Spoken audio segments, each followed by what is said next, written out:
A day trip to London from Paris. Can you do it? Is it stressful? Is it worth it? Why would you do it? Well, we're gonna find out because I have to get a birthday present for a friend whose taste is kind of lacking, and unfortunately his birthday party is tonight, and I don't have the present because I can't get it in Paris. So we're gonna go all the way to London to get his present, and at the same time see some sights and let you know what the experience is like. Part 1, getting out of Paris. First things first, we're in Gare du Nord, which is where you leave from Paris.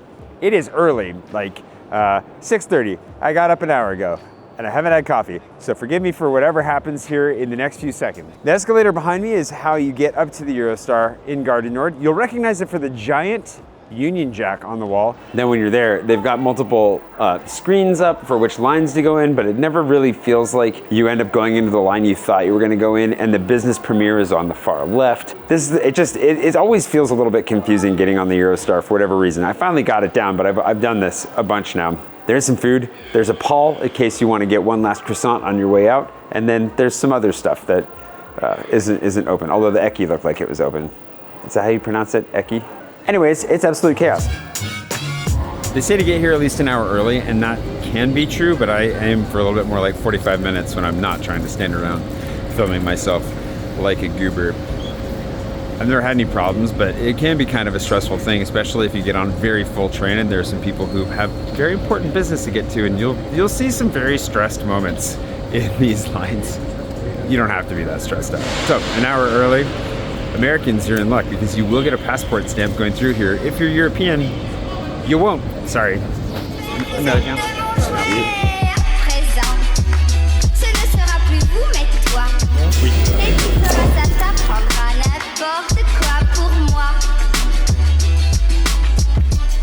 The trains do leave on time, so do make sure that you're here on time. A couple other notes about booking your train.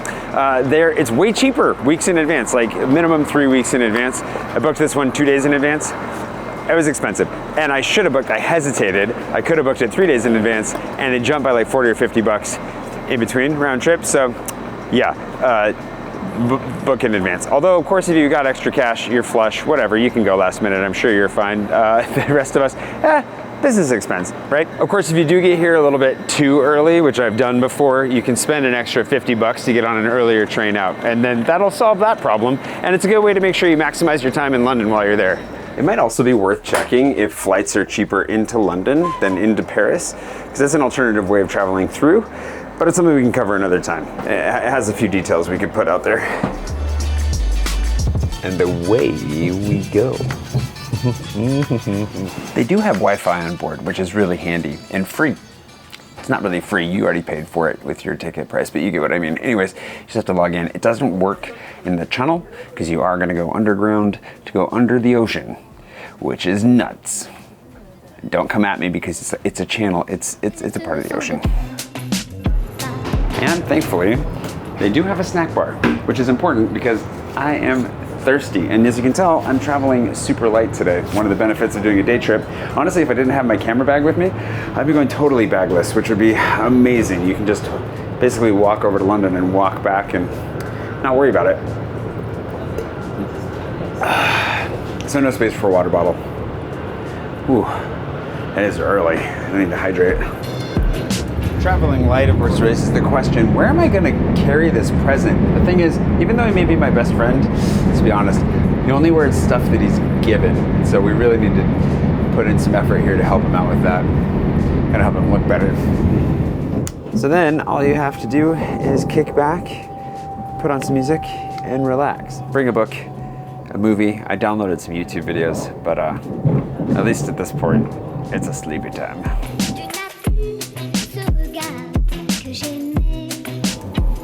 That last one was really uncomfortable. The train is direct, so you literally just get out in London, which is awesome. And then it's really easy, follow the crowd. All the way to the end of the train, you'll go down like little rampy escalator things through Border Patrol. I've literally never seen anybody get stopped there before. Hopefully today's not the day. And then you're in London. All right, and now that we're here, thanks to today's patron producer, C.S. Donaldson, I'm super glad to have you on board, and to all my patrons for making these random adventures possible in the first place. Wouldn't be possible without you. Speaking of adventures, let's go.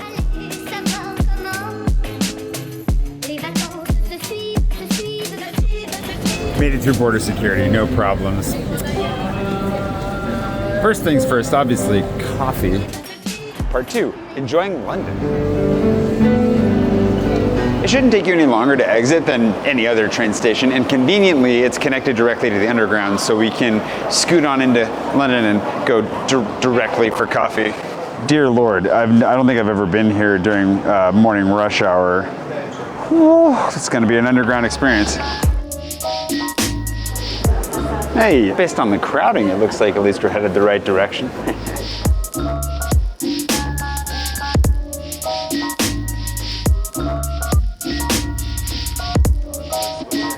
Ooh, eggs to boot.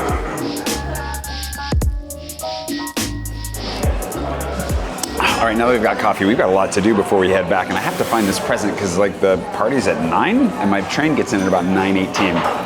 Hopefully the storm that's going on now doesn't take us out. Hey, oh hey, it's one of those like iconic telephone booths behind me. Interesting.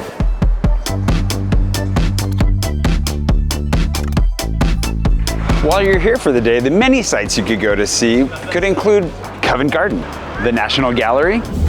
It's free. You could see Trafalgar Square. By the order of the Greater London Authority, do not feed the pigeons. I thought it was a don't feed the ducks sign at first, but nope, that's a pigeon. Buckingham Palace, Westminster Abbey. Giant red buses all over the place too. It's weird. Number 10 Downing Street. Or about as close as they'll let me get. The London Eye. Any random telephone booth. Big Ben or Parliament. Tower Bridge, not London Bridge, as so many people think, because this is London Bridge. It's way more boring. I'd skip this one. A totally different kind of screen time. Canada. There's always St. Peter's Cathedral. You can see the Shard. Someone just left this big boat lying around. There's a secret underground cafe right by this spire here. Would not recommend, but it's there if you want a unique experience. Harry Potter went to school here. Pint in the pub. Oh, I'd be amiss if I didn't do this. Remiss. I meant remiss, not amiss. Of course, if you're a theater fan and you're brave, you might be able to pull off a matinee. Just book those tickets in advance. It's another one of those telephone booths. Following me?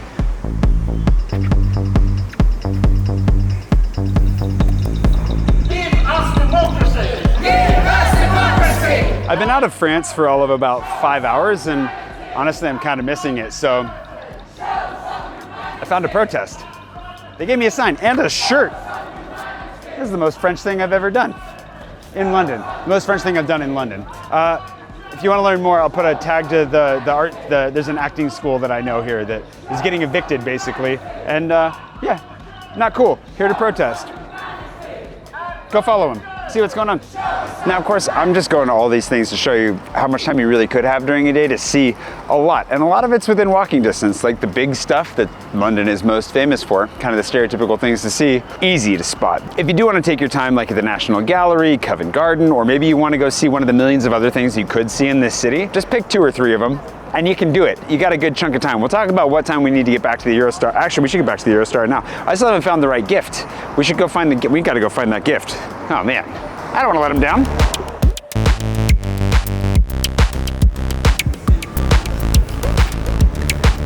Nah. Nope. Honestly, he just wouldn't appreciate it. No. Maybe? Maybe not. Oh, what? Hey. Perfect. Hi there. He's not with me, but I have his measurements. Yes. And then that doesn't happen all the time, huh? I've just spent about 45 minutes trying to figure out the size. Oh wow, okay, well happy to help you with that. Yay! And then the other thing was, do you gift wrap? Part 3, getting back to Paris. All right, so you've had enough fun, right? You might have gotten caught in the rain. You've had a grand old time here in London, but you're deciding maybe it's time to get back for your train. Here's what to expect when you're hopping on your train back in London. Whoa, what is this? Look at these fancy seats. I kind of want to hang out in I didn't expect that. Among things to expect, hello. The line situation for the Eurostar on the London side is significantly better than in Paris. It just feels like they actually have an idea of how to line up, which is kind of a cultural perk of the UK, I realize. So don't worry about it. If you get here on time, you're gonna be just fine. And generally, honestly, I would suggest showing up a little bit later if you're comfortable with the last minute onboarding or boarding, whatever, embarking, like I am, I always try to cut it pretty close. It's worth it here because once you get to the other side, it's usually rammed. Either get here really early so you have a place to sit the whole time, or like you're gonna be standing surrounded by a crowd of people. It's basically a cattle corral, but for people.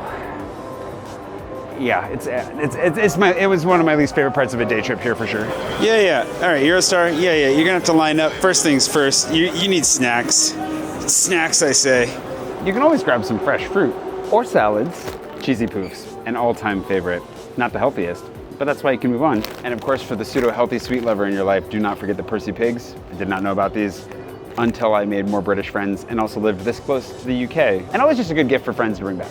You are also allowed to drink on the train, and I would recommend grabbing like a Beavertown neck oil. It's a good tasty beer that you can find all over the place, which is making me wonder if they like got bought out by somebody. You can let me know in the comments, but that's okay. They're still very tasty, reliable.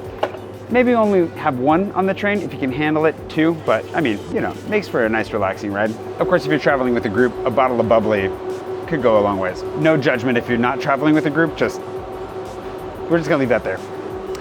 I love this place. We used to have it in Paris. I miss it so much. Oh, their snacks are just so much better. If you do happen to miss your train, which you shouldn't, but it could happen. It may have happened to me before. It's happened to me once before. It's expensive, but you can rebook at these kiosks on the side, or I would recommend actually rebooking in the app. It's really convenient, very easy to do, and you can just do it while you're standing in line with everybody else if you have to. So, just so you know, there's a way out. I'm taking the second to last train out, not because I'm anxious about it, but because I have a party to get to. We should get out of here. I actually have to go. We are gonna be late, just a little bit late. Not so late we miss our train, that's the point. Anyways, you're in good hands. One more pub, one more pint, but with a friend. There's never anywhere to sit. I hate waiting here. All right, so we're on our way back for this birthday party tonight, but the question is it worth it? A day trip to London? I think so, but it really depends. Obviously, you're the only one that can answer that, and I think it depends on both your travel plans and your expectations for your trip to Paris. If you're gonna be coming for only a few days to Paris, it's probably pushing it, unless you really just want to ram through as many sites as possible, which isn't exactly, even though I did that in this video today, it's not how I would advocate for traveling. I don't think it's the most fulfilling way to get around, but you could do it that way. It is going to be like 5 hours of travel time, so that is significant. And depending on how security goes and if there are delays or, you know, train cancellations, whatever, odds aren't good that that's going to happen. Did happen to me with Storm recently, but otherwise, as long as, you know, travel conditions are good, you should be fine. Anywho, I should probably actually board the train and get to Paris. And then we'll see if I did a good job on selecting a present, because my friend, well, we'll see. I think he'll appreciate it. I think he'll like it. All right, hopefully we're not late for the party. I mean, we are late, but not too late. Hey, buddy. Got you a present.